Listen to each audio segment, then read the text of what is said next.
Hi, I'm Laura from YoungWritersWorkshops.com, and I'm going to talk about how to learn to read.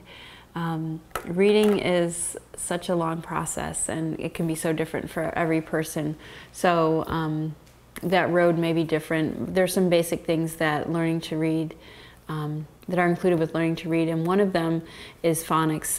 There's some differing opinions on the order in which phonics are used or how much emphasis to be placed on them, but in general, students need to learn to be able to decode the sounds. Phonics is learning the sounds that letters make and being able to assemble them to read words. So having some knowledge of phonics, letter sounds, and blending the letters together is vital to learning to read. At the same time, you also need to learn some sight words, some words that you don't sound out at all, but you just recognize on sight.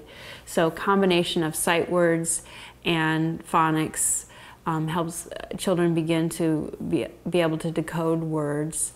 And then at the same time, more experience of being read to, more experience of seeing other people value books. The more that can be built into the young reader's life, the more value they'll place on reading and be able to really have the energy to do this work of learning to read.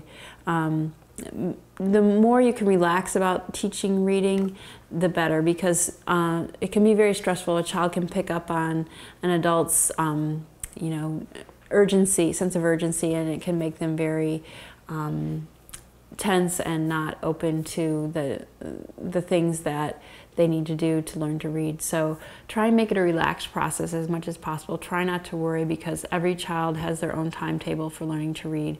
So take a very relaxed approach, teach some phonics and some sight words, and continue to share books together in a relaxed way, and your child will learn to read.